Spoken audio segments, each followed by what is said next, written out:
लगी। आज चूँकि आप बता रहे हैं कि न्यायालय का फैसला आपके पक्ष में आया है, तो क्या कहना चाहते हैं आप? मित्रों नमस्कार।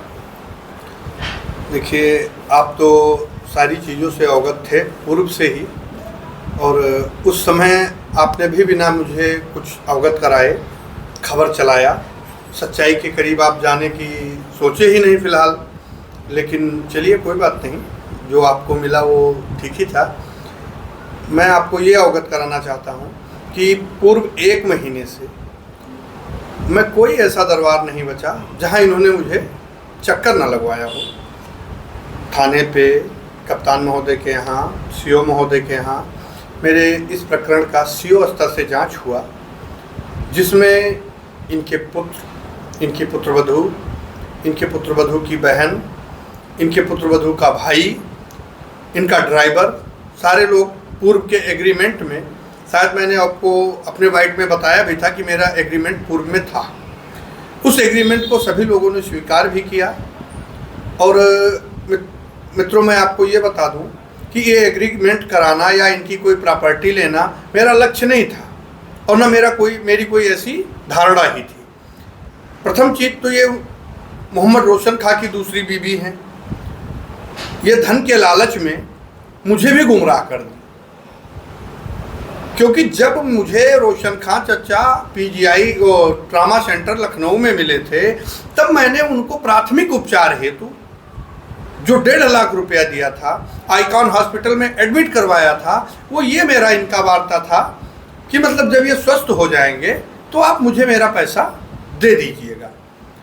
लेकिन वहाँ से स्वस्थ होने के बावजूद और दौरान बीच बीच में ये मुझसे पैसे का डिमांड महोदय बढ़ाती गई। तो जब इन्होंने पैसे का डिमांड अधिक बढ़ाया और इन्होंने सीधे बताया मुझसे कि उसमें मेरा भी शेयर है और मैं अपनी हिस्से की ज़मीन आपको दूंगी, मैं एज ए सैलरीड बिक्री कर रही हूँ, अब तो आप पैसा मुझे देंगे ही। तो जो चीज़ बिक रही है उसको तो हर कोई खरीदेगा, खरीदने की क्षमता में होगा। तो मैं आपको असली चीज़ पे लेके आऊँ। सीओ साहब के यहाँ जांच हुई ही, निचली अदालतों पे भी ये पूरी तरीके से प्रयास किए। लास्ट में बंधु ये ले जा करके माननीय उच्च न्यायालय में मुझे प्रस्तुत करवा दिए, जो 8/9/2025 को कल की डेट में लगा हुआ था फाइल, जिस फाइल में इनके विद्वान अधिवक्ता और हमारे अधिवक्ता दोनों की काफ़ी देर तक बहस भी हुई, जिसमें जो भी साक्ष्य मेरे पास थे इनके पैसे देने का, इन्होंने तो सीधे कोर्ट में यह कह दिया कि मुझे पैसे ही नहीं दिया गया है। यहाँ तक कि जो पैसे खाते में दिए गए थे उसको भी इन्होंने इनकार कर दिया कि मुझे नहीं दिया गया। लेकिन जब मेरे अधिवक्ता ने अपना पक्ष रखा तो उन्होंने ऑनलाइन उनके खाते में जो पैसा गया था, वो जिसका चेक दिया गया था, वो सारी चीज़ें जब प्रस्तुत की गई कोर्ट में, तो कोर्ट एकदम दूध का दूध और पानी का पानी कर दिया। सारे कष्टों को मैं तो ये मानूंगा कि वो न्यायमूर्ति जो बैठे हैं वो एकदम न्याय ही करते हैं। उन्होंने सारे मेरे ऊपर लगे ब्लेम को एकदम गंगा जल से जैसे धुल दिया। बहुत सारी टिप्पणियां हुई, मैंने फ्रॉड कर लिया, मुझे ऐसा नहीं करना चाहिए, कोई मेरा सुनने को तैयार ही नहीं था मित्र। लेकिन माननीय उच्च न्यायालय ने, यहाँ छोटी न्यायालय भी मुझे गुमराह ही करती रही, लेकिन जब ये स्वयं जाके, मैं तो कहीं गया ही नहीं, मैं आगे चला ही नहीं, मैं तो मुझे तो ये पीछे पीछे दौड़ाती रही। और जब माननीय उच्च न्यायालय के यहाँ ये पटल पे हुआ, तब जाकर के मुझे राहत की सांस मिली और मेरे पक्ष में मतलब इनकी रिट आज कल खारिज हो गई और उसका प्रतिलिपि मुझे मिल गया, जो मैंने आपको दे ही दिया है, आप ही के पास होगा, मैंने आपको दे दिया है, उसको भी आप लोगों तक पहुँचा दीजिएगा, क्योंकि लोगों को भी ये लगे, क्योंकि मैंने आपसे अपनी बाइट में बताया था कि यदि अगर किसी वृद्ध बुजुर्ग का मदद करना जुर्म है तो वो जुर्म मुझे स्वीकार है, लेकिन ईश्वर तो देख ही रहा है। तो ईश्वर ने जो उचित चीज़ था, न्यायोचित था, यदि अगर मैं गलत होता तो माननीय उच्च न्यायालय मुझे माफ़ नहीं करता। और आज मैं आपके सामने, अपने मित्रों के सामने, अपने बड़े बुजुर्गों के सामने हाथ जोड़कर प्रार्थना करके उस चीज़ को अवगत कराना चाहता हूँ कि मैं कितना गलत था और वसीला चच्ची हमारी कितनी सही थी। इसके बारे में वो स्वयं अपना अनुभव, अपनी राय इस कमेंट के माध्यम से दें, आप ही के न्यूज़ चैनल पे, क्योंकि आपने भी मेरे ही अगेंस्ट सीधा जो भी मेरे ऊपर ब्लेम लगाती गई आपने सीधा चालू कर दिया। और उस समय तो मैं किसी से कुछ कहने ही लायक नहीं था, क्योंकि भाई मैंने बैनामा करवा लिया था। तो जब मैंने बैनामा करवा लिया तो लॉजिक है कि हर लोग मुझे ही गलत बताएंगे, क्योंकि प्रॉपर्टी का जब भी मामला आता है तो लेने वाला ही दोषी होता है। किसी बड़े वाहन से छोटे वाहन का एक्सीडेंट होता है, कितनी भी गलती छोटे वाहन की हो, लेकिन हर लोग यही कहेंगे कि बड़े वाहन वाले ने गलती कर दी, एक्सीडेंट उसी ने कर दिया।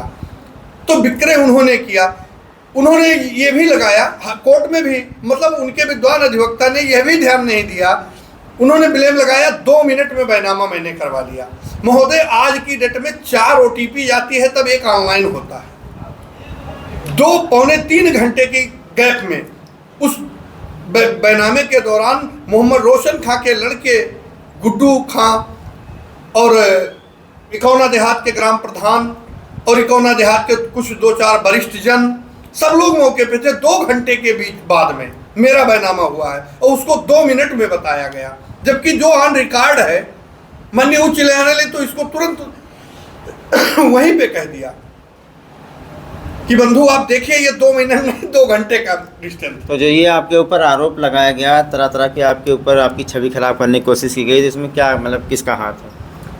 अब इसमें हाथ किसी का भी हो मित्र, देखिए मौका आने पे हर लोग अपना रोटी सेकते हैं। यहाँ तक कि भरे थाना परिसर में यह शब्द कहा गया कि मुस्लिम का प्रॉपर्टी हिंदू ब्राह्मण लेगा।